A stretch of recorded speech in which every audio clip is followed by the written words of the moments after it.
आज की वीडियो में हम कवर करेंगे online information database access and retrieval services OIDAR services को।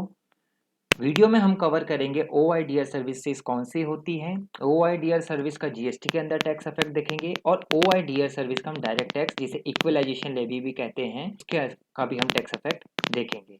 चलिए सबसे पहले हम जानते हैं OIDAR सर्विसेज का क्या मीनिंग है। OIDR सर्विसेज वो सर्विस होती हैं जो विदाउट ह्यूमन इंटरवेंशन या जिसमें ह्यूमन इंटरवेंशन बहुत ही मिनिमल होता है। सर्विसेज प्रोवाइड की जाती है with the help of information technology through internet.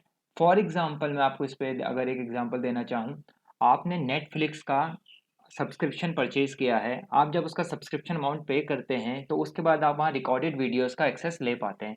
तो ये वो सर्विस है जिसमें ह्यूमन इंटरवेंशन बहुत ही कम होता है, बिकॉज वो सारी वीडियोस वहाँ रिकॉर्डेड होती हैं और आपको उनका एक्सेस मिल जाता है। इसी तरीके से आप कोई ऑनलाइन क्लास परचेज करते हैं जिससे आपको वहाँ पर ऑनलाइन रिकॉर्डेड लेक्चर्स का एक्सेस मिलता है, तो ये भी एक OIDR सर्विस है। बट अगर आप कोई ऐसे टीचर से क्लास लेते हैं जो आपको लाइव पढ़ा रहा है तो वो OIDR सर्विस नहीं है, बिकॉज वहाँ पर ह्यूमन इंटरवेंशन है।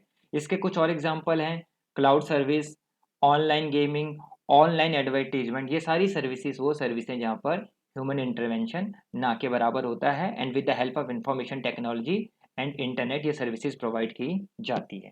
चलिए मीनिंग जानने के बाद अब हम OIDAR सर्विसेज को GST के अंदर इसका टैक्स इफेक्ट देखते हैं।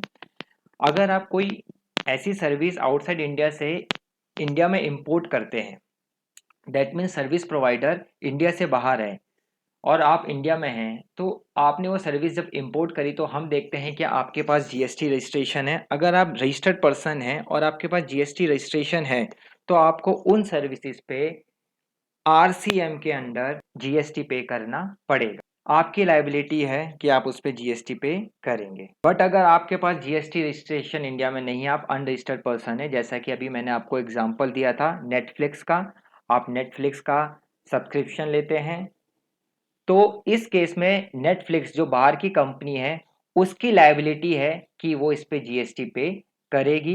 इसके लिए उसको इसके लिए पहले जीएसटी रजिस्ट्रेशन लेना पड़ेगा इन फॉर्म जीएसटी रजिस्ट्रेशन 10, और साथ ही साथ उसे मंथली रिटर्न भी फाइल करनी पड़ेगी इन फॉर्म GSTR 5A, और हर मंथ का जीएसटी नेक्स्ट मंथ के 20 तारीख तक उन्हें डिपॉजिट करना पड़ेगा।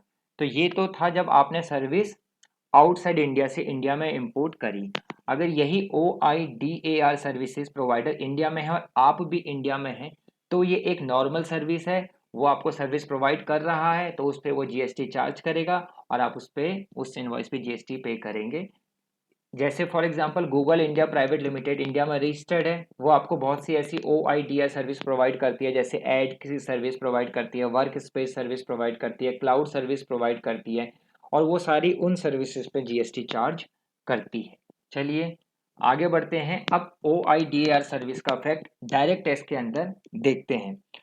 डायरेक्ट टैक्स के अंदर इसको फर्स्ट टाइम लाया गया फाइनेंस एक्ट 2016 में, और OIDR सर्विस का टैक्स ट्रीटमेंट वहां बताया गया। आप जब भी कोई ऐसी सर्विस लेते हैं तो आपको उस पे इक्विलाइजेशन लेवी काट के गवर्नमेंट के पास डिपॉजिट करना है। इक्विलाइजेशन लेवी को अगर मैं सिंपल लैंग्वेज में कहूँ तो ये TDS की तरह है, जैसे हम इनकम टैक्स में TDS काट के गवर्नमेंट के पास डिपॉजिट करते हैं, सेम ये वही है।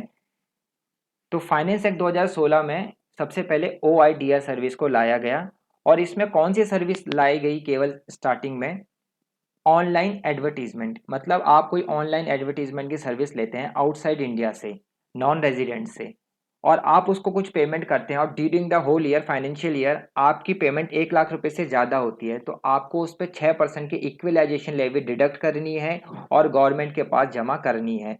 सेम TDS की तरह नेक्स्ट मंथ के 7 तारीख तक गवर्नमेंट के पास आपको ये इक्विलाइजेशन लेवी डिपॉजिट करनी है, और साल में एक बार आपको एनुअल रिटर्न भी फाइल करनी है इन फॉर्म नंबर 1।